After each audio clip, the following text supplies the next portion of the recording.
Hey everyone, I'm doing my John Maxwell today, and the John Maxwell is on self-interest. So when you forget whom you serve, you quickly fall prey to the basest human instincts. Leaders are not exempt. And I'm doing the final section of this book by Napoleon Hill, Think and Grow Rich. The final fear that all of us have to face is the fear of death.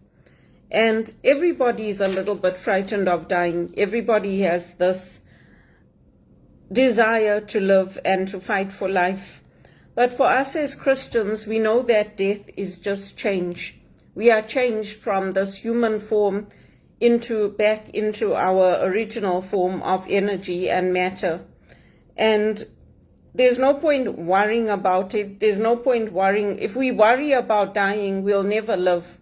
We'll never go on walks, we'll never take trips, we'll never get married, we'll never have children, we'll never do anything. We'll never study, we'll never graduate, we'll never make anything of our lives if we worry about death. And so the final chapter on here, it's basically saying that it starts with our mind, it starts with how we think. And that's what Jesus taught us too. He taught us that it's about how we think about life, how we think about living, how we think about community, how we think about what is God's earth about, because God has provided us an abundant earth. Why do you think Bill Gates wants to implement the 8-year contraceptive method in Africa?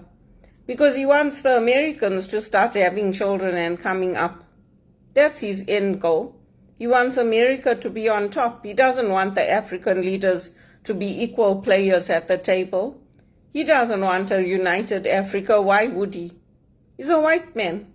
He's made his billions off contraceptive, promoting evil, being part of all the things that help him to make money. So why you think he gives all those computers and all that to the schools out of the generosity of his heart? He's making money by doing it. They get big tax breaks here in Canada and America for their donations, for what they can give, for what they can give away to people. I don't get a tax break for anything that I do. My tax break is up there. It's with the one in heaven. So that's what the final fear is. It's the fear of things. That's why people worry. They worry about poverty. They worry about their health. They worry about dying. They worry about how things are going to turn out. But we don't have any control over it anyway. And like when I lose my job, my mother blames me. She says, I am the problem. Until it happens and I show her over and over it's happening to millions of people, she'll still say, it's you. And they don't look at how much I did for them. They don't look at how much time I gave, how many sacrifices I made. They don't look at the times I was there, including for my godmother, to help her. Physically, I was there. They don't look at all that. They're telling me, go and rent a room in a house. Why would you want somebody with my caliber, with my education, with my skills to stop working? Because you want to carry on working. You don't want me to work. You know there are limited opportunities. You want to work, so you don't want me to work. And you also don't want to send me the money so that I can live comfortably. So instead of doing that, you should be promoting my skills, my education, what I can do, what I have done, so that I can also come up in life. Instead of telling people I'm worried about I can't take it anymore, I'm going to kill myself. That's not fair to me. And actually, it's not fair to yourself either. But you can take a horse to the water, but you can't make it drink. And he's telling us in here, during the Depression, the whole atmosphere all over the world was fear, filled with fear, fearenzia and worryitis. The mental disease germs which began to spread themselves after the Wall Street frenzy in 1929. There's only one known antidote for these germs. It's the habit of prompt and firm decision. Moreover, it is an antidote which every individual must apply for himself. I can't worry about conditions. I just have to follow through on my action, apply for jobs, keep doing what I'm doing, and know that I will get a job. It may not come as quickly as I'd like, but I am proving that I'm capable of working. I worked for the elections. That's a very responsible position. And it was new for us. They have not had the training before where you had to do the electronic voting, electronic ballots. So that alone is a testimony that I don't have to be sitting at home doing nothing. Even these talks that I'm doing, I want to also work when I'm in my 80s and have an income coming in and have property of my own. I don't want to go into poverty. And nobody who loved me would want me to go and live in a room in a house when they are living in big properties of their own. That is not the right message to send to me. And so this is what he's telling us in here. When we relieve ourselves of the fear of death, we actually start living. I remember when my grandmother, she was getting ready to die in California, she phoned us to say goodbye, and she said, I don't know, I've got the flu, but they're saying it's pneumonia, so I just wanted to say goodbye to you. And she passed away in the night. She called us to say goodbye. So some people know how to live well, and they know how to die well. And when we are changed back into that energy, we can know that, yes, our energy will be in the universe, it will be in the trees, the stars, it's in everything.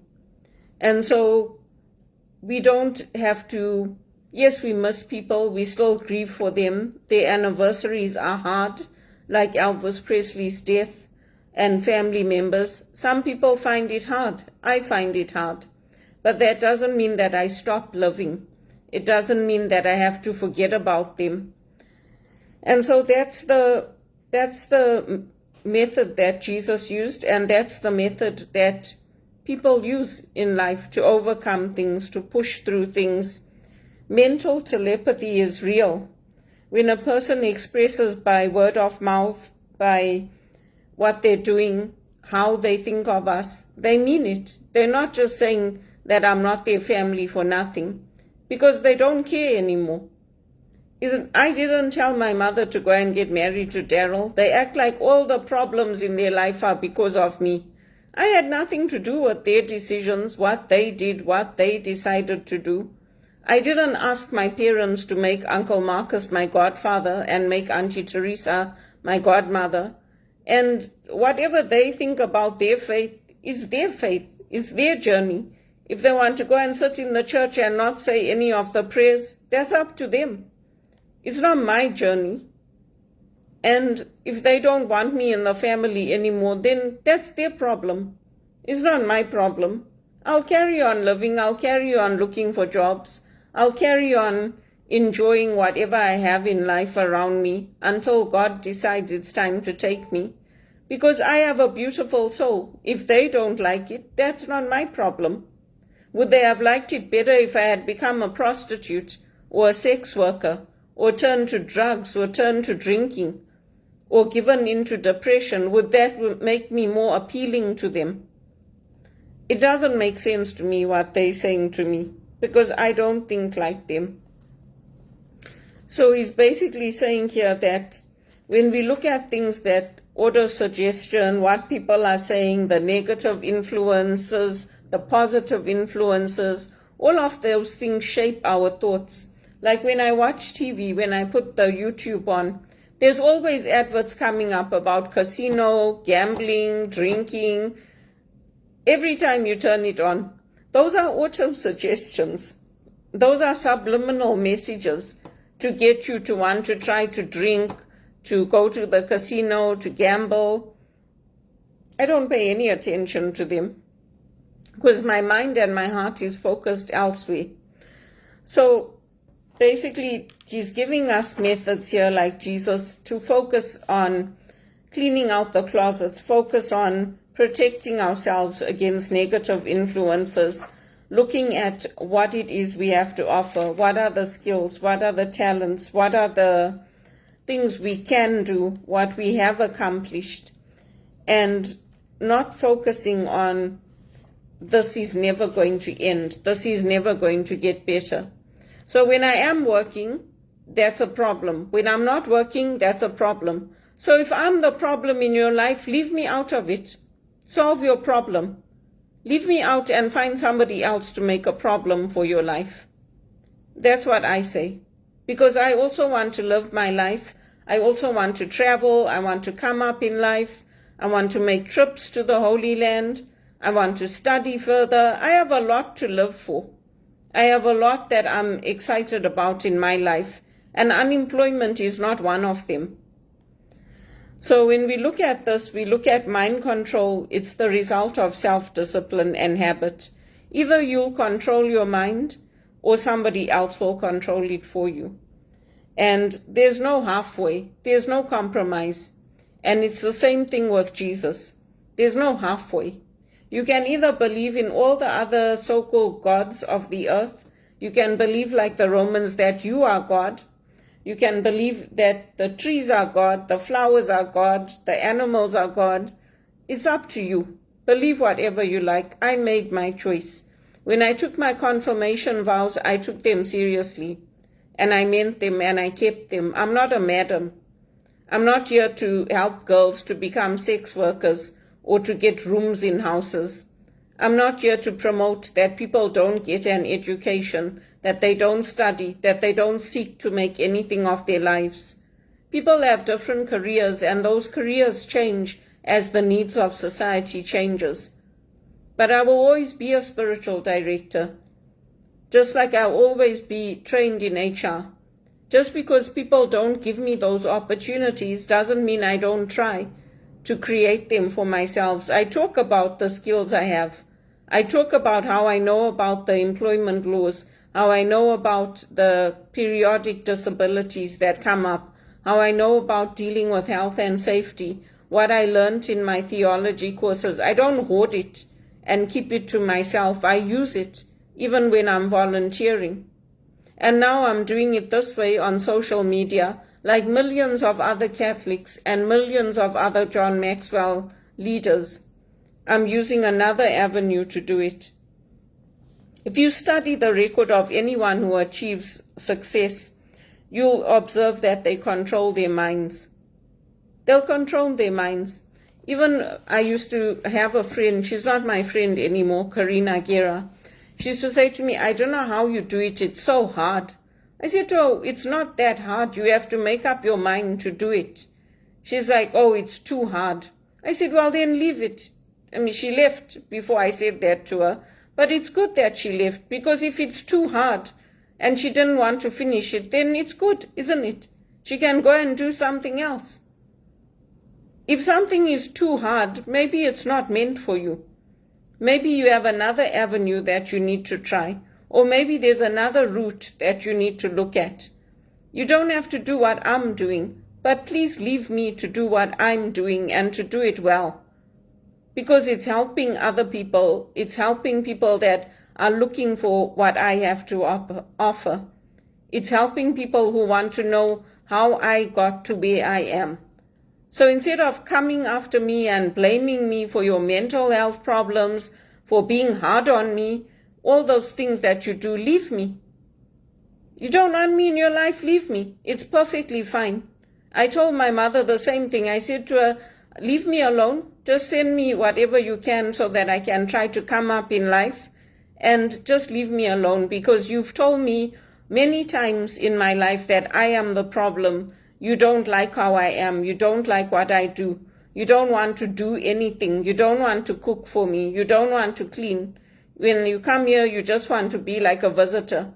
And that's not what I want in a mother. So it's better if we leave each other alone. Then she can do it for other people who she wants to do it for, like my cousins, Danny and Natalie, and teach them how she made her oreos, how she makes her food. She wants to do it for them. She doesn't want to do it for me, so leave her. Let her do it for them. I'll teach myself on my own, just like I always have. Because the person who taught me, the person who loved me, the person who was there for me was my grandmother, and she's gone now. And she didn't want to leave me with my mother because she saw how they were treating me. That's why she sent me to Bulawayo. She didn't know when I went to Bulawayo how hard things would be for me. I would rather stay in my own place, have a good paid job and come up than be living with people or stay near people who really don't want me there. I really don't have time for it. Life is too short. And this is what this message is about today. It's about cursed self-interest. God tells us we belong to Him. Leaders who cannot humble themselves and serve God and those He has raised up will eventually act out of selfish motives and hurt the kingdom. And I don't know about you, but I don't want to go to hell. And I don't want to see those who I love going to hell. But if they're making choices that's where they want to be, then that's up to them. I can pray for you. I can light a candle for you, but I can't make you change your actions and change your words and change what you're saying to me. I don't know where they get off telling me I'm not confident. Oh, I can't do anything. I can't achieve anything. It's only in the past, your past graduation and all that you can't do anything now. Where do they get off sending me messages like that? Just because I go through what other people go through doesn't mean that I am the problem. When I tell the employers what they should be doing to fix the environment, to care for employees, to pay us fairly, they don't want to listen, and they don't want to promote me to put me in those positions where I can get the benefit and get the good paid jobs. So whose fault is that? It's not my fault. If other people are having marital problems, don't bring it into my workplace. I don't go and talk about anybody in my workplace and your marriage and what you're doing. I have no time for that. I go to work to do a job. And I don't need calls put through to my workplace because other people are having problems in their marriage or they want to get support for their sons and daughters. Don't get the support by killing me. Live your life, get an education, study, find creative ways to do it. Don't take it out on those of us who are trying to earn a living and trying to come up financially and not going around doing drugs and prostitution and supporting it or supporting 8-year contraceptive methods or choosing to lie and say, yeah, you know what, AIDS came from a monkey. Bullshit. And then you want to say, I have the mental health problems. You must be kidding. You must be kidding. It's time that people stopped this nonsense of cursed self-interest. It's too much. And then when things start going down and people start striking because we want fair wages and fair pay, then the government wants to dictate that people have to work. It doesn't last forever. The society starts breaking down. We had to go through that, right? Because people supported illegal drugs becoming legal until people's children started picking up those vaccines and those injections and injecting themselves. Then it became an issue. But when people like me told you not to do it, not to implement the hard drugs, you didn't want to listen. And you forced us to go and take vaccines and treat us like pig shit.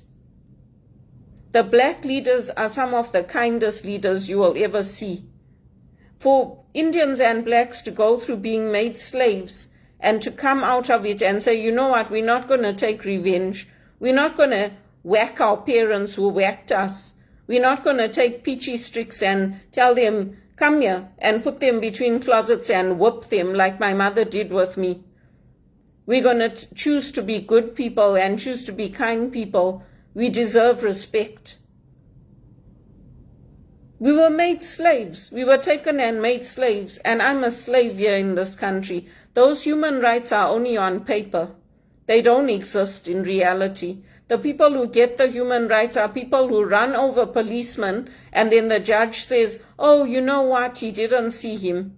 And they tell their children stories that, oh, you know, daddy went on a long holiday, instead of telling them your father was in prison because he ran somebody over and then they have the audacity to summon me to the police station to arrest me for doing what they told me to do. This is a screwed up world, and it's a screwed up Canada, and I don't deserve it. I deserve to work, to have my own property, and to be able to come up financially, and I deserve better than how I'm being treated.